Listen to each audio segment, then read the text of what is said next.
কাল সিমুই আনতে বললে, আজকে কি সিমুই পায়েস করবে? না, সিমুইয়ের পায়েস তো সবসময় খাও, আজকে সিমুই দিয়ে একটু অন্যভাবে রান্না করব, খেয়ে দেখবে কেমন লাগে। ঠিক আছে, দেখা যাক কি বানাও। হ্যাঁ। রান্নাটা করার জন্য প্রথমে একটা বাটির মধ্যে নিয়ে নেব গোবিন্দভোগ চাল। চাল কিন্তু খুব বেশি দেওয়া যাবে না, একটা চামচ মাপ করে, চা চামচের মাপ করে 2 চামচ দিয়ে দিয়েছি চাল। আর দিয়েছি কয়েকটা কাজু বাদাম, আর দিয়েছি কয়েকটা আমন্ড। এখন ভালো করে ধুয়ে 1 ঘন্টার জন্য ভিজিয়ে রাখলাম। 1 ঘন্টা পর চাল আর বাদামগুলো সমস্ত কিছু সুন্দরভাবে ভিজে গেছে। এখন বাদামের খোসাটা ছাড়িয়ে জলটা ফেলে দিলাম। এরপর সমস্ত কিছু একসাথে করে সাথে পরিমাণ মতো জল আর 2টো এলাচ দিয়ে একটা পেস্ট বানিয়ে নিচ্ছি। কড়াইয়ে দিয়ে দিচ্ছি প্রথমে ঘি। ঘিটা গরম হয়ে গেছে, আমি সিমুইটা দিয়ে দিচ্ছি। সিমুইটাকে লাল লাল করে ভেজে নেব।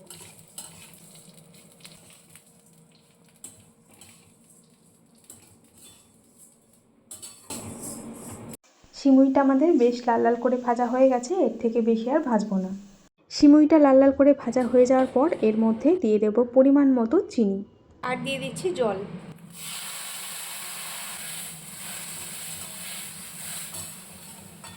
এখন দিয়ে দিচ্ছি 2 চামচ মতো গুঁড়ো দুধ। ভালো করে মিশিয়ে নেব। আর একটুখানি জল লাগবে বলে মনে হলো, তাই এই সময় আরও একটুখানি জল দিয়ে দিলাম। এরপর আঁচটা একদম কমিয়ে দিয়ে ঢাকা দিয়ে দেব 3 থেকে 4 মিনিটের জন্য।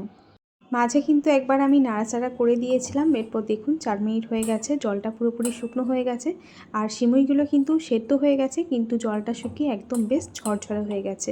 তো সিমুইটা আমাদের একদম রেডি হয়ে গেছে। এখন এটাকে আমি নামিয়ে নিচ্ছি। সিমুইটা দেখুন সেদ্ধ হয়ে গেছে, কিন্তু একদম ঝরঝরে আছে। এই যে দেখুন, সেদ্ধ কিন্তু হয়ে গেছে, কিন্তু ঝরঝরে আছে। সিমুইটা এখন অন্য একটা পাত্রে তুলে নিচ্ছি।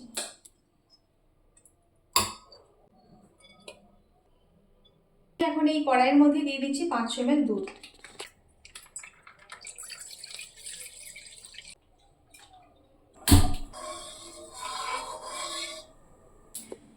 দুধটা হালকা গরম হয়ে গেছে, এখন দুধের মধ্যে দিয়ে দেবো কিছুটা গুঁড়ো দুধ।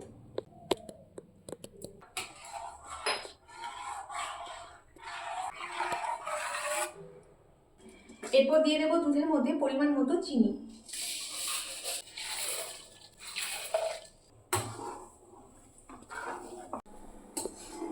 এই যে দুধটা ফুটে উঠেছে।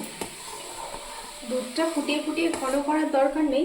এই সময় আমি দিয়ে দিচ্ছি চাল আর যে বাদাম বেটে রেখেছিলাম সেই পেস্টটা আমি দিয়ে দেবো। একদিকে দেবো আর একদিকে মেশাতে থাকবো, নাহলে আবার গলা বেঁধে যাবে। এখন কন্টিনিউ নাড়াচাড়া করতে করতে দুধটাকে ঘন করে দেবো। যদি নাড়াচাড়া বন্ধ করে দিই তাহলে কিন্তু দলা বেঁধে যাবে বা উপরে শর্ট পড়ে যাবে, কড়াই তলা লেগে যেতে পারে। তাই কন্টিনিউ নাড়াচাড়া করতে করতে দুধটা যতক্ষণ না ঘন হয়ে যাচ্ছে ততক্ষণ রান্না করবো।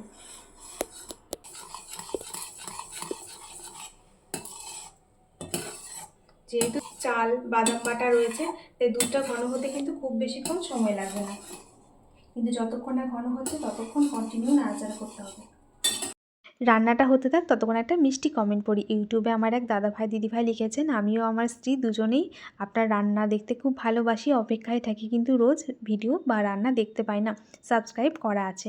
দাদাভাই দিদিভাই, আমি কিন্তু প্রতিদিনই ভিডিও পোস্ট করি, হয়তো আপনাদের কাছে কোনো কারণে পৌঁছায় না, কিন্তু আপনারা যে আমাকে এতটা ভালোবাসা দিয়েছেন এটা আমার কাছে অনেক বড় পাওয়া, ভগবানের আশীর্বাদ সমান। তো আমার তরফ থেকে আমার ফেসবুক ও ইউটিউব পরিবারের সমস্ত বন্ধুদের জানাই অনেক অনেক ভালোবাসা। আপনারা ভালো থাকবেন, সুস্থ থাকবেন, আর এইভাবে আমাদের পাশে থাকবেন। দেখুন দুধটা কিন্তু আমার ঘন হয়ে গেছে, এর থেকে বেশি ঘন করবো না, এটা কিন্তু ঠান্ডা হলে আরও একটু ঘন হয়ে যাবে। এখানে কিছু বাদাম আর কিশমিশ কুচি করে নিয়েছি, এগুলো এখন ঘিয়ের মধ্যে একটু ভেজে নেব।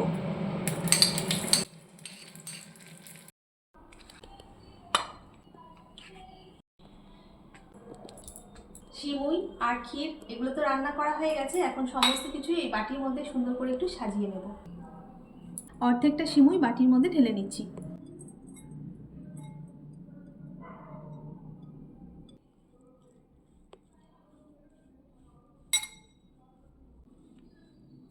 এখন অর্ধেকটা ক্ষীর এই সিমুইয়ের উপরে ঢেলে দেবো।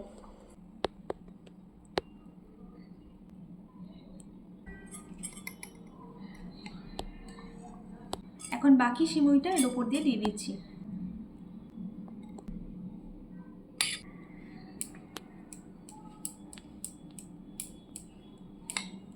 এরপর বাকি ক্ষীরটা সিমুইয়ের উপর দিয়ে দিয়ে দেবো।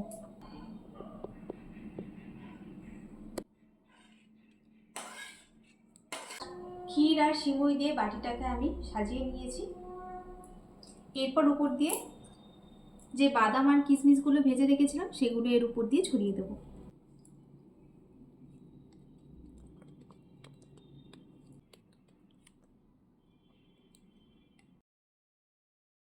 এই যে বন্ধুরা, বাটিটাকে তো সাজিয়ে গুছিয়ে নিয়েছি। এখন এটাকে বাইরে রেখে দেবো কিছুক্ষণ, নর্মাল টেম্পারেচারে থাকবে কিছুক্ষণ। তারপর ঠান্ডা হয়ে যাওয়ার পর এটাকে আমি ফ্রিজে রাখবো। ফ্রিজে রেখে পুরোপুরি ঠান্ডা হয়ে যাওয়ার পর তারপর সার্ভ করে দেখাচ্ছি। 1 ঘন্টার জন্য ফ্রিজে রেখে দিয়েছিলাম, এখন ফ্রিজ থেকে বের করলাম। এরপর এটাকে সার্ভ করে দেখাচ্ছি। বেশ জমে গেছে কিন্তু দেখো। হ্যাঁ, ভালো জমেছে।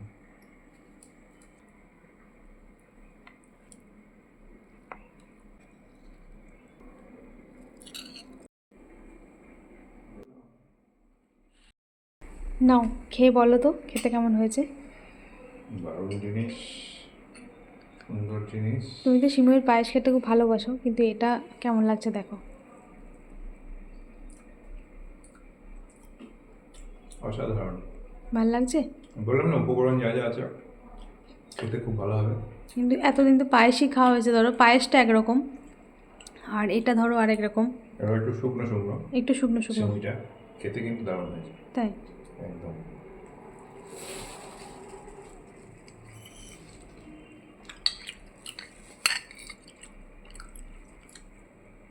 ভালো লাগছে? দারুণ। ঠিক আছে, তুমি একটু খেয়ে দেখো, দারুণ হয়েছে। হ্যাঁ দেখছি, দাও।